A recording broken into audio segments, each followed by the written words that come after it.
Hello, today I will be teaching you how to make a stone pendant. So first you're going to have to decide what you want your pendant to be. This one that I was already working on is going to be a heart, and I know I'm not done, it looks better than this usually. Okay, so then you want to collect some rocks like this, and then I took my bench grinder, and here, I don't know if you can see that very well, and just kind of ground them down a little bit, so that I can see what it's going to look like, because as you can see there's a difference between the outside of the rock and what the inside's going to be. Okay, so after you do that to all your choices, find which one would work best for your shape. And since I'm doing a upside down teardrop, I'm going to use this one since I don't have to carve as much, because stone takes forever to carve. Let me repeat that. Stone takes forever to carve. Okay, so and I like the look of the carved part there. So after you've done that, this is what I'm using, none of that other stuff, just this one. So then you want safety equipment. Safety first, guys. So get some goggles, some gloves, and a mask or a scarf to go over your mouth if you have one, because there's rock dust and that's not good for you. And make sure to do this in a ventilated area outside in your garage, something like that, something that has direct contact to the outside air. And so yeah, it's pretty much ready to go. Let's head outside. Okay, so now on to the second part. You're going to want to get all your equipment on, and you are also going to want to put on some clothes that you don't care if they get dirty.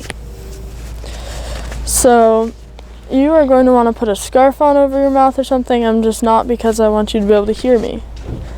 Okay, so now take your rock that you're using, or going to use, and then turn on your, okay, so here are the things that you're going to need. So you're going to need a bench grinder and a Dremel or a rotary tool. It's the same thing. Dremel is just the brand name. And you're going to need some diamond tip bits for the rotary tool, so that you can cut through the rock when you're trying to drill the hole. Okay, and then you also are probably going to want a vice grip, which is this little clamp thing, or just some kind of clamp thing, I don't know, to hold the rock while you hold it on here. But you definitely want gloves. You want gloves, remember that. And don't use good gloves, because they're going to get ruined. Okay, so kids, don't do this at home. Ask your parents about it. And if they say no, don't do it. Okay, so turn on the bench grinder. I'm sorry if you can't hear me over this noise. And then you just want to shape your rock and then do some finishing touches, okay? So we'll start kind of shaping it. So I'm going to try and get this kind of into a teardrop shape. I'm sorry if you can't hear me right now. So see how slowly it changes shape? Here, let me just move that. Okay, see how slowly it gets off? Yeah, so this takes a while. And you just want to keep doing this until you get what you want, okay? So I'll be back after I'm done shaping it. Be really careful with this. You're working with tools that can hurt you, okay? Just be really careful. Okay, so now we have it in the general shape that we want. So that's kind of the shape that I was going for. And so now, since it looks ugly on the front and the back, I don't know if you can see that, I'm going to smooth it out. My voice sounds really nasally with these glasses on, because they like pressure your nose. Okay, so now we're going to smooth that out and then just kind of make the final touches. And see that point there, how it's not exactly perfect? Right, let me see if this will focus. Okay, so anyway, I'm gonna try and make that point smoother, and then kind of take the skin off of it, so to speak, for the top and the bottom. So let's go!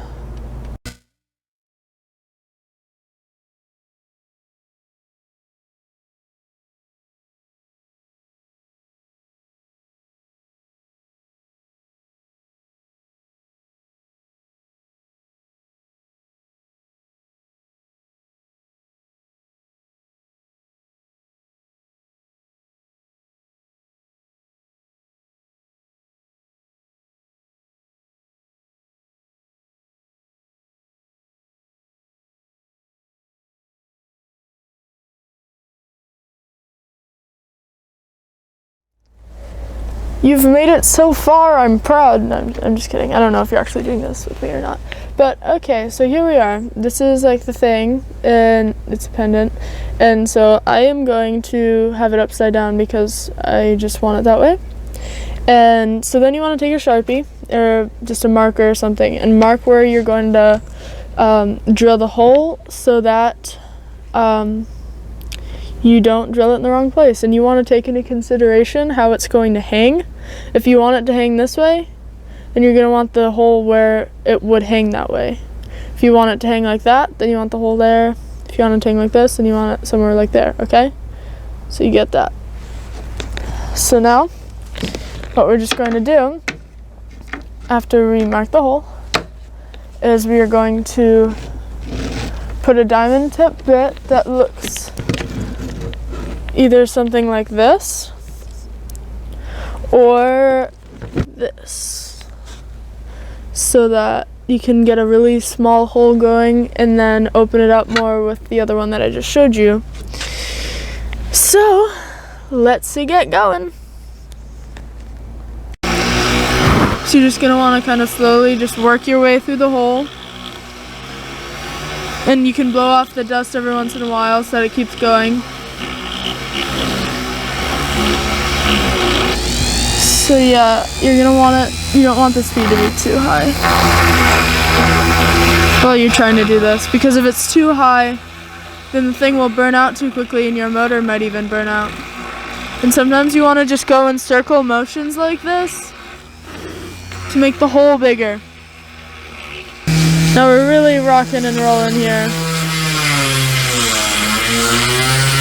You definitely want to wear gloves during this. So it looks as if we're like halfway through.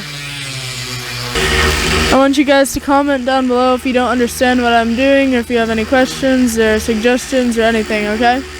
Just trying to fill the anti-silence of noise with this horrible machine. No, it's not a horrible machine. Okay, so we have now gotten the hole all the way through. Yay, finally. Sorry about my nails, they're kind of hideous right now. And I also look like a bomb exploded on me with all the dust on me. Okay, so now we need to get some black cord to put through. So you can go to Michael's or any other kind of craft store and pick up one of these things. See, this is the thinnest, second thinnest, and then it just gets progressively thicker. So I'm going to use the thickest one. I just unraveled it until it was the length that I measured that would fit around my neck in the way that I wanted it to. And I just cut it, so to save time, here it is. Okay, so now you want to grab both of the ends together and hold them like this with one hand, and then bring the other hand and smooth the rest all the way out until you get to the end. And then you want to pinch the end like that, and then stick it through the side that you want to be facing toward, like facing out of the pendant when you're wearing it. Then you just stick the pinched part through. Okay, so here's that pinched part. Now you take the rest of it, like this part here, that you put through, and then you just put it inside of the loop. Let's see if I can manage to do this. Okay, so you put it through the loop, then you just kind of tighten everything up, and then you tie the ends wherever you want it to be, and you can make them look tidy.